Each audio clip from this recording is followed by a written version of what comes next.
आ गई दुनिया की सबसे तेज हाइड्रोजन ट्रेन। इस बार भारत फिर पिछड़ गया। न पेट्रोल न डीजल न ही बिजली की लाइन, फिर भी दौड़ेगी पटरी पर ये ट्रेन। जी हाँ, यहाँ बात कर रहे हैं हाइड्रोजन ट्रेन की, क्योंकि चीन ने बना डाली है दुनिया की सबसे तेज हाइड्रोजन ट्रेन। एक बार फिर मात खा गया है भारत। आखिर क्या है ये हाइड्रोजन ट्रेन और क्या खास है इस ट्रेन में, और कैसे भारत टेक्नोलॉजी की जानकारी पहले से होने के बावजूद भी पीछे रह गया। अगर इन सवालों के जवाब जानने हैं तो वीडियो को अंत तक जरूर देखिए। और अब तक अगर आपने हमारे चैनल को सब्सक्राइब नहीं किया तो यही सही समय, अभी सब्सक्राइब कीजिए और बेल आइकन प्रेस करना ना भूलिए। ग्लोबल वार्मिंग और फॉसिल फ्यूल की कमी और उनसे होने वाले पोल्यूशन के कारण आजकल सभी देश इनके सब्स्टिट्यूट की तलाश में हैं। और इस बार फिर चीन ने इस मामले में बाजी मार ली है भारत से। चीन ने अपने देश में हाइड्रोजन फ्यूल से चलने वाली ट्रेन की शुरुआत कर दी है। चीनी कंपनी CRRC कॉर्पोरेशन लिमिटेड ने हाइड्रोजन फ्यूल से चलने वाले ट्रेन की शुरुआत की है। ये ट्रेन 160 किलोमीटर प्रति घंटे की स्पीड से चल सकेगी। ये ट्रेन एक बार फ्यूल फुल होने के बाद 600 किलोमीटर तक चल सकती है। मजेदार बात यह है कि इसके चलने पर प्रदूषण की जगह पानी बाहर आता है। ये train 5G technology, automatic wake up, start और सेल्फ ड्राइविंग सिस्टम से लैस भी है। चीनी अधिकारियों के अनुसार हाइड्रोजन फ्यूल से चलने वाली ट्रेन से डीजल ट्रेन की तुलना में कार्बन डाइऑक्साइड एमिशन में प्रतिवर्ष 10 टन की कमी आएगी चीन में।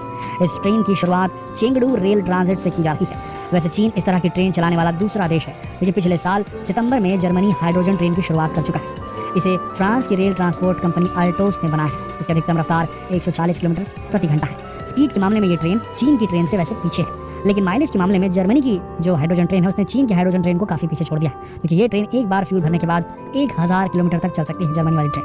और ऐसी रिपोर्ट्स हैं कि अब इस ट्रेन का माइलेज 1175 किलोमीटर तक बढ़ाया जा चुका है। जर्मनी में अभी 14 हाइड्रोजन एल्स्टॉम ट्रेनें पहले से ही चल रही हैं। इस तरह जर्मनी इस टेक्नोलॉजी को पूरी तरह से अपना चुका है। जर्मनी और चीन के अलावा जापान भी हाइड्रोजन ट्रेन की टेस्टिंग कर रहा है। जापान की कंपनी के अनुसार 2 कार हाइबारी ट्रेन की लागत लगभग $35 मिलियन है, और ये एक बार हाइड्रोजन भरने के बाद 140 किलोमीटर तक 100 किलोमीटर प्रति घंटे की टॉप स्पीड से चल सकती है। ईस्ट जापान रेलवे कंपनी ने टोयोटा मोटर और हिताची के साथ मिलकर हाइड्रोजन ट्रेन को डेवलप किया है। इसकी कमर्शियल सर्विसेज साल 2030 में शुरू होने की संभावना है। अब आप सोच रहे होंगे कि आखिर इस हाइड्रोजन ट्रेन में, पहले तो इसका नाम हाइड्रोजन ट्रेन क्यों है, और हाइड्रोजन ट्रेन में फ्यूल के रूप में क्या इस्तेमाल किया जाता होगा, सवाल आपके दिमाग में आ रहा होगा।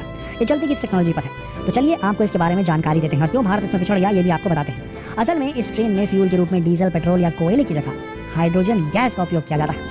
इस ट्रेन में फ्यूल सेल का यूज किया जाता है। इन सेल में हाइड्रोजन गैस भरी रहती है, इसीलिए इस ट्रेन का नाम हाइड्रोजन ट्रेन रखा गया है, और फ्यूल हाइड्रोजन गैस के रूप में होता है। इन हाइड्रोजन ट्रेन की छत पर हाइड्रोजन गैस से भरी इन सेल्स को लगाया जाता है। जब ये ऑक्सीजन से मिलता है तो H2O यानी पानी बनाता है। इस प्रोसेस में ऊर्जा उत्पन्न होती है। केमिकल रिएक्शन है जो इसके प्रोसेस में होता है, जिसे ट्रेन को चलाने के इस्तेमाल में लिया जाता है। हाइड्रोजन ऊर्जा की खास बात यही है कि इसमें एयर पोल्यूशन नहीं होता, और ना ही इसमें किसी तरह की वॉइस पोल्यूशन होती है। अब एक और सवाल जो कि बहुत ज़्यादा ज़रूरी है वो ये कि क्या हाइड्रोजन ट्रेन का संचालन डीजल, पेट्रोल, इलेक्ट्रिसिटी या कोयले से चलने वाली ट्रेन से सस्ता पड़ेगा, और क्या इन्हें चलाने के लिए नया इंफ्रास्ट्रक्चर खड़ा करना पड़ेगा, यानी कि पटरियाँ वगैरह। अगर बात खर्चे की करें तो कुछ रिपोर्ट के अनुसार हाइड्रोजन ट्रेन को शुरू करने का खर्चा डीजल से चलने वाली ट्रेनों से महंगा होता है। ये यहाँ पर कैच है, इसीलिए भारत भी पिछड़ा है। लेकिन एक बार खरीदने के बाद इसको चलाने का खर्च लगातार खत्म होता जाता है, क्योंकि डीजल और पेट्रोल महंगा है, हाइड्रोजन गैस जो है वो सस्ती है। ट्रेन में फ्यूल भरने के लिए स्टेशन में 40 फीट ऊंचा एक स्टील कंटेनर लगाया जाएगा, जिससे ट्रेन में हाइड्रोजन को पाइप के जरिए पहुंचाया जाएगा। और इस तरह से हाइड्रोजन ट्रेन के लिए कुछ अलग से इंफ्रास्ट्रक्चर सेटअप करने की जरूरत नहीं होगी, बस इसके रीफ्यूलिंग के लिए इंतजाम करने पड़ेंगे। इस तरह से इन ट्रेनों का संचालन बहुत अधिक महंगा नहीं होगा और समय के साथ सस्ता होता जाएगा। और जो फायदे इस ट्रेन की वजह से वातावरण को होंगे उसके सामने तो यह खर्चा कुछ भी नहीं है। दोस्तों, अब आप ये जरूर सोच रहे होंगे कि जब ये ट्रेन इतनी फायदेमंद है तो भारत में इस दिशा में क्यों काम नहीं हो रहा। तो ऐसा नहीं है कि भारत में हाइड्रोजन ट्रेन को लेकर कोई कोशिश नहीं की जा रही है। रेलवे मंत्री के अनुसार इस साल दिसंबर से हेरिटेज रूट्स पर हाइड्रोजन ट्रेन शुरू की जा सकती है, और इसका मतलब ये होगा कि हेरिटेज रूट पूरी तरह से प्रदूषण मुक्त हो जाएंगे। हाइड्रोजन ट्रेनों को वंदे मेट्रो का नाम दिया जाएगा, जो उन ट्रेनों की जगह लेंगी जो देश में 1950 से 60 के दशक में डिजाइन की गई है। पायलट प्रोजेक्ट के तौर पर रेलवे नॉर्दर्न रेलवे वर्कशॉप में हाइड्रोजन फ्यूल बेस्ड ट्रेन का प्रोटोटाइप तैयार कर रहा है। इसका ट्रायल हरियाणा के सोनीपत जिंद खंड पर किया जाएगा, और इसके बाद भारतीय रेलवे के विरासत मार्ग, जहाँ मुख्य रूप से डीजल से चलने वाली ट्रेनें चलती हैं, उन पर अब जल्द ही हाइड्रोजन ट्रेनें दौड़ेंगी। इसमें Darjeeling Himalayan railway, Nilgiri mountain railway, कालका शिमला रेलवे, माथेरन हिल रेलवे, कांगड़ा घाटी, बिल्मोरा वागई और मारवाड़ देवगढ़ मदरिया शामिल है। ये सभी नैरो गेज रूट्स हैं। भारत में इन ट्रेनों का फोकस गरीब और मिडिल क्लास लोगों पर ही होगा। 1 किलो हाइड्रोजन करीब 4.5 लीटर डीजल के बराबर माइलेज देता है। वहीं इन ट्रेनों का रखरखाव भी सस्ता होता है, जिससे इन ट्रेनों में सफर करना सस्ता पड़ेगा। इसका सीधा फायदा देश की जनता को मिलेगा।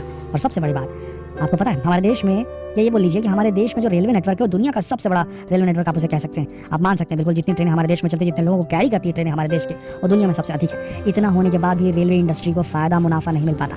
लेकिन जब ये हाइड्रोजन बेस्ड ट्रेनें चलेंगी तो डेफिनेटली भारत सरकार को रेलवे से कमाई होनी शुरू हो जाएगी। ये भी एक बहुत बड़ा एज है। वहीं कार्बन एमिशन को ये ट्रेनें सालाना 11 मीट्रिक टन तक कम कर देंगी। इस तरह भारत में हाइड्रोजन ट्रेन चलने से भारत की आम जनता को काफी लाभ मिलेगा। दोस्तों, हाइड्रोजन ट्रेन देश के लिए इतनी फायदेमंद है, फिर भी अभी तक भारत इस टेक्नोलॉजी को पूरी तरह अपना नहीं पाया है, जबकि भारत में टेक्नोलॉजी काफी पहले से आ चुकी है। यह जानकर आपको शौक लगेगा। इसका सबसे बड़ा कारण है हमारे देश की सरकार की धीमी चाल। हमारे देश में जब कोई नई योजना आती है तो उसे कई जगह से मंजूरी लेनी पड़ती है, जिससे एक लंबा समय लग जाता है। उसके बाद जैसे तैसे वो फाइल मंजूरी ले भी लेती है तो इसके इम्प्लीमेंटेशन में लंबा समय लग जाता है। टेंडर निकलने से लेकर काम स्टार्ट होने तक का प्रोसेस काफी लंबा हो जाता है। उसके बाद इस प्रोसेस में करप्शन का तड़का भी लग जाता है। उसके बाद रॉ मटेरियल को मंगाना और उसके बाद कंस्ट्रक्शन स्टार्ट करना, इन सब में भारत में दूसरे देशों से कहीं ज्यादा टाइम लगता है। अगर बात हाइड्रोजन ट्रेन की करें तो जैसे कि हमने बताया कि इसको शुरू करना काफ़ी महंगा काम है। उसके बाद इसकी कॉस्ट कम हो सकती है। जैसे कि हाइड्रोजन इंजन के संचालन की कीमत डीजल इंजन की तुलना में 27% अधिक होगी शुरुआत में। इसके अलावा हाइड्रोजन सेल के स्टोरेज का खर्च भी थोड़ा सा ज़्यादा होगा और एक पैसेंजर ट्रेन के लिए फ्यूल सेल की लागत लगभग 12 करोड़ रुपए तक हो सकती है। इस तरह भारत में हाइड्रोजन ट्रेन की शुरुआत लेट होने में इसके लंबे बजट का भी हाथ है, क्योंकि इतने लंबे बजट को पास होने में भी लंबा वक्त लग जाता है। दोस्तों, देर से ही सही, लेकिन अब खुशी की बात यह है कि हमें भी भारत के रेलवे ट्रैक पर हाइड्रोजन ट्रेनें दौड़ती देखने को मिलेंगी और इनकी वजह से हर साल डीजल इंजन से होने वाला पोल्यूशन भी काफी कम हो जाएगा। और हाइड्रोजन ट्रेन की शुरुआत जब भारत में होगी तो उस वक्त भारत का नाम जर्मनी, चीन और जापान जैसे देशों की लिस्ट में शामिल हो जाएगा। भारत की आम जनता को कम टिकट पे करना पड़ेगा, भारत के रेलवे को आमदनी होनी शुरू हो जाएगी। और सबसे बड़ी बात, भारत के पास, क्योंकि भारत एक खेती हर देश है, भारत में खेती बहुत होती है, तो यहाँ हाइड्रोजन प्रोड्यूस करने के लिए रॉ मटेरियल बहुत आयत में मौजूद है और हम पहले ही वो देश बन चुके हैं जो सबसे सस्ते में हाइड्रोजन फ्यूल बना सकता है। ऐसी स्थिति में भारत जो है इस फ्यूल का, इस सस्ते फ्यूल का इस्तेमाल करके अपने पूरे देश के रेलवे नेटवर्क को सप्लाई कर सकता है और इससे बहुत बड़ा फायदा अर्जित कर सकता है। हम तो यही कामना करेंगे कि जितनी जल्दी हो सके भारत सरकार इस टेक्नोलॉजी को भुनाए और भारत में इसके यूसेज को शुरू करे। आप अपने विचार कमेंट सेक्शन में जरूर बताएं कि हाइड्रोजन फ्यूल का इस्तेमाल से क्या क्या फायदे हो सकते हैं, देश को कितनी जल्दी इस पर काम किया जाना चाहिए। कमेंट सेक्शन में अपनी राय जरूर लिखें और जितना हो सके इस वीडियो को शेयर करें फेसबुक पर, व्हाट्सएप पर, यूट्यूब पर। तो फिर मिलते हैं एक और दिलचस्प वीडियो में। तब तक के लिए आप सबका इस वीडियो के अंत तक बने रहने के लिए दिल से धन्यवाद।